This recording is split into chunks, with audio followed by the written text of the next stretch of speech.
கடந்த 1181வது வருஷம் வானத்துல ஒரு மிகப்பெரிய வெடிப்பு ஒன்று நடந்துச்சு. இது எக்கச்சக்கமான வரலாறுல பதிக்கப்பட்டிருக்கு. அதாவது வானத்துல புதிய ஒரு வெளிச்சம் வந்திருக்கு.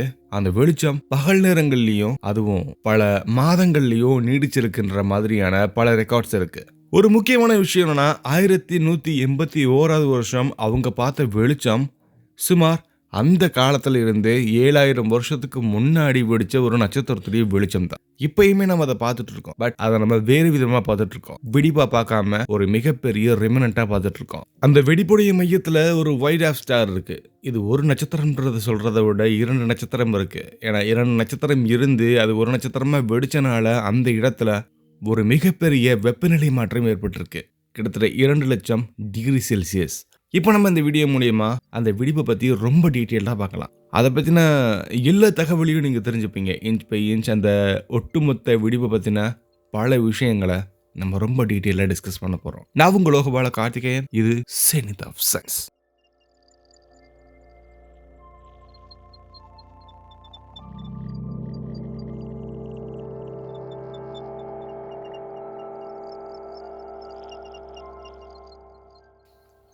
ஆயிரத்தி 1181வது வருஷம் சைனா, ஜப்பான், கொரியா இந்த எக்கச்சக்கமான நாடுகளில் இருந்த வானியல் பதிவாளர்கள் தினமும் வானத்தை ரொம்ப அழகாக பார்த்துட்டு இருந்தாங்க. அவங்ககிட்ட டெலஸ்கோப் இல்லை, கேமரா இல்லை, கம்ப்யூட்டர் இல்லை. ஆனால் தெளிவான கண்ணும் ரொம்ப அமைதியான பொறுமையும் இருந்திருக்கு. சரியா ஆகஸ்ட் மாதத்தில் அவங்க வானத்தில் ஒரு புது நட்சத்திரத்தை பார்த்தாங்க. அது முன்ன இல்லாத ஒரு வெளிச்சத்தை வெளிப்படுத்திருக்கு. இப்பயும் அது நம்ம கண்ணுக்கு தெரியும். அது நைட் டைமில் மட்டும் இல்லாமல் பகல் டைம்லேயும் மங்காமல் ரொம்ப அழகாக தெரிஞ்சிருக்கு. சூரியனுக்கு பக்கத்தில் அது இருந்தாலும் வெளிச்சம் மறையவே இல்லை. அது சுமார் 6 மாதங்களுக்கு மேலே வானத்தில் ரொம்ப அழகாக தெரிஞ்சிருக்கு. 185 நாட்கள். அதுக்கு பின்னாடியும் அதோடைய வெளிச்சம் மெதுவாக மங்குறதை கவனிச்சாங்க. அந்த அளவுக்கு ரொம்ப அதிகமான வெளிச்சம் எப்படி உருவாகுச்சு? இந்த வெளிச்சம் ஒரு நட்சத்திரத்துடைய கடைசி நிமிடம், ஒரு மேசிவ் ஸ்டாருடைய கடைசி வினாடி, அதுக்குள்ள கோடிக்கணக்கான வருடங்களாக நடந்த நியூக்ளியர் ரியாக்ஷன் ஒரே நொடியில அது கம்ப்ளீட் பண்ணனால அந்த தருணத்துல அந்த நட்சத்திரத்துடைய கோர்ல இருந்து கார்பன், ஆக்சிஜன், நியான், மெக்னீசியம் எல்லாமே ஒரே நொடியில முடிஞ்சிருக்கு. தட் மீன்ஸ் அது ஒரே நேரத்துல ஃபியூசன் ஆகி அயானா மாறி இருக்குன்றதான் இதுக்கு அர்த்தம். இந்த மாற்றத்துல வெளிவந்த எனர்ஜி ஒரு கேலக்சியில பல பில்லியன் நட்சத்திரங்களுக்கு சமமான ஒளிய ஒரே வெளிச்சமா வெளியேற்றிருக்கு. SN1181 அந்த இடம் நம்ம மில்கிவே கேலக்சியில தான் இருக்கு. மில்கிவே கேலக்சியில காசியோபியா அப்படின்ற ஒரு கான்ஸ்டலேஷனை நோக்கி நம்ம பூமியில இருந்து சுமார் 7000 ஒளியாண்டுகள் தூரத்துக்கு நம்ம பயணம் பண்ணோம்னா அந்த வெளிச்சம் நடந்த இடத்தை நம்மளால பார்க்க முடியும். ஒளி ஒரு வருடத்துக்கு பயணம் பண்ணக்கூடிய தூரம் சுமார் 9.46 ட்ரில்லியன் கிலோமீட்டர். அப்போ 7000 ஒளியாண்டுகள் அப்படின்னா கொஞ்சம் யோசிச்சு பாருங்களேன். ஏன்னா இது நம்ம ஒட்டுமொத்த மனித வரலாறுடைய காலகட்டத்தையுமே சுருக்கணும்னா அதை விட ரொம்ப அதிகம்னு நம்ம எடுத்துக்கலாம். அந்த இடத்துல இருந்து வந்த வெளிச்சம் தான்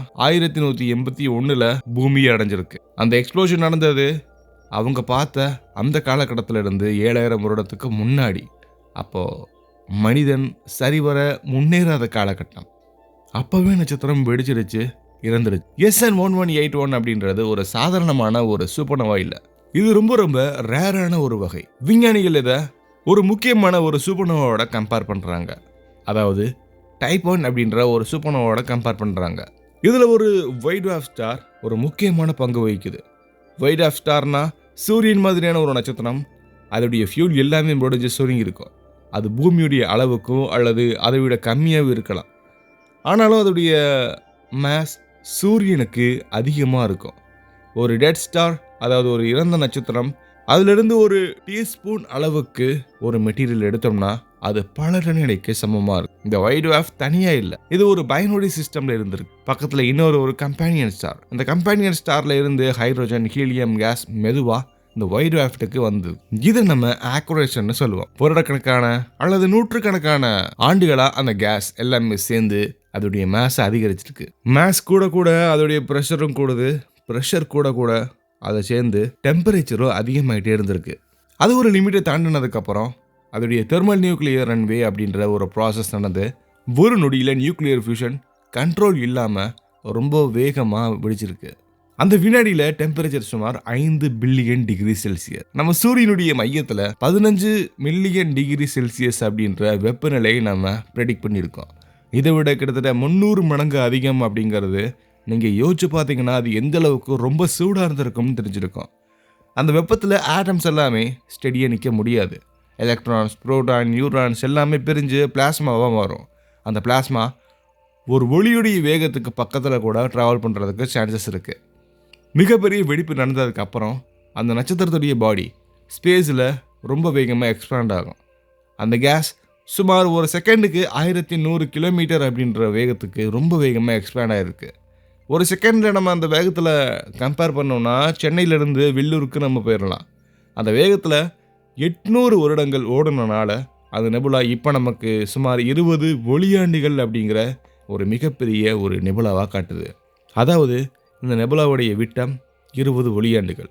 அதுக்குள்ளே carbon, oxygen, silicon, sulphur, iron, nickel மாதிரியான ஹெவி எலிமெண்ட்ஸ் அதிகமாக இருக்குது.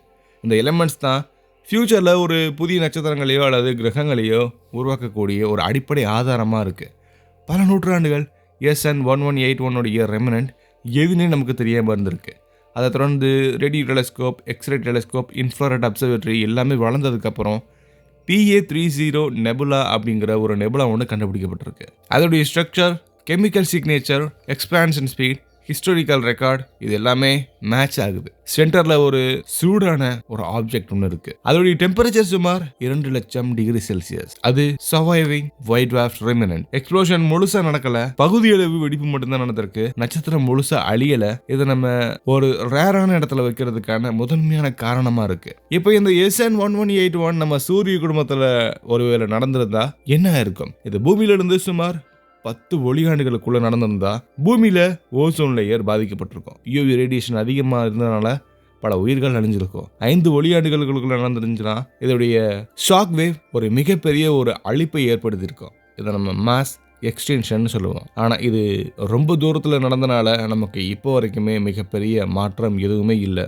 மனிதன் இதை பற்றி பேச வேண்டிய அவசியமும் இல்லை. இப்போ நம்ம அங்கே போக முடியுமா கேட்டால் நம்ம fastest space craft Parker solar probe சுமார் 1 மணி நேரத்துக்கு 7,00,000 கிலோமீட்டர் அப்படின்ற வேகத்துக்கு பயணம் பண்ணுது. இந்த வேகத்தில் நம்ம போனாலும் SN 1181க்கு இப்போ சுமார் 10 மில்லியன் வருடங்கள் ஆகும். மனிதன் உருவான காலத்துல இருந்தே இப்போ வரைக்கும் இந்த அளவை நம்ம சேர்த்தோம்னா நம்ம நினச்சி பார்க்காத அளவாக இருக்குது. இந்த சூப்பர்னோவா மனிதன் பார்க்க முடியும், ஆனால் தொட முடியாது. இப்போ இருக்கக்கூடிய விஞ்ஞானிகள் தொடர்ந்து இந்த மிகப்பெரிய நெபுலாவை ரொம்ப அழகாக பார்த்துட்டு இருக்காங்க. இது ஒரு வெடிப்புன்னு சொல்லலாம். அப்சர்வ் பண்ணிகிட்டே இருக்காங்க.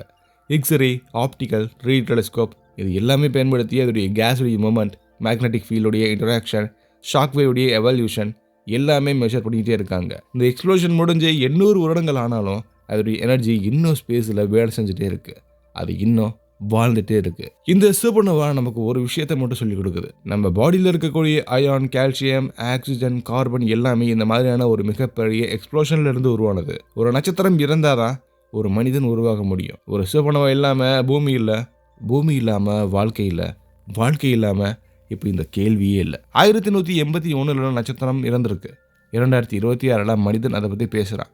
இந்த 2 புள்ளிகளுக்கு நடுவில் 7000 வருட ஒளி அது எந்த அளவுக்கு பயணம் பண்ணியிருக்கு அப்படிங்கிறது ஒரு மிகப்பெரிய ஒரு ஆச்சரியம். 800 வருட மனித நினைவு கோடிக்கணக்கான விஞ்ஞானிகளுடைய கணக்குகள்லாம் முடிஞ்சிருக்கு. இந்த யூனிவர்ஸுக்கு மனிதன் ரொம்ப சின்னவன். ஆனால் அந்த சின்ன மனிதன் பில்லியன் டிகிரி வெப்பத்தில் இறந்த ஒரு நட்சத்திரத்துடைய கதையை புரிஞ்சுக்கிற ட்ரை பண்ணுறான். இதுதான் சயின்ஸ், அதுதான் ஆஸ்ட்ரோனாமி. அது மனிதனுக்கு உறுத்தான ஒரு யூனிக்கான ஒரு அபிலிட்டி. வானத்தில் இன்னைக்கு ஒரு நட்சத்திரம் ரொம்ப அமைதியாக வெளிச்சமாக இருக்குன்னா அது ஒரு இறந்த நட்சத்திரத்துடைய இன்னொரு ஒரு ரெமினண்டாக இருக்கலாம். அந்த ரெமினண்ட்ல இருந்து தான் நம்ம வாழ்க்கையும் நம்ம எதிர்காலமும் உருவாகுது. நம்ம வானம் என்ன சொல்லுதுன்றத கேட்கறதுக்கு ட்ரை பண்ணாலே போதும், அதோடைய லாங்குவேஜ் நமக்கு ஆட்டோமேட்டிக்காக புரிய வரும். ஃபியூச்சரில் இந்த மாதிரியான பல விண்வெளி சார்ந்த பதிவுகள் நீங்கள் நினச்சி பார்க்க முடியாத ஆச்சரியமான ஸ்பேஸ் லொக்கேஷனுக்கு போகணும்னா நீங்கள் மறக்காம இந்த சேனலை சப்ஸ்கிரைப் பண்ணிட்டு பெல் ஐக்கானை கிளிக் பண்ணுங்கள். ஃபியூச்சரில் கண்டிப்பாக நீங்கள் வானத்தில் பார்க்குற ஒவ்வொரு வெளிச்சமும் நம்ம சேனலில் ரிஃப்ளெக்ட் ஆகும். ஆனால் அதுக்கு உங்களுடைய சப்போர்ட் கண்டிப்பாக எனக்கு வேணும். அடுத்து ஒரு இன்ட்ரெஸ்டிங்கான ஒரு ஸ்பேஸ் ட்ராவலில் கண்டிப்பாக சந்திக்கலாம்.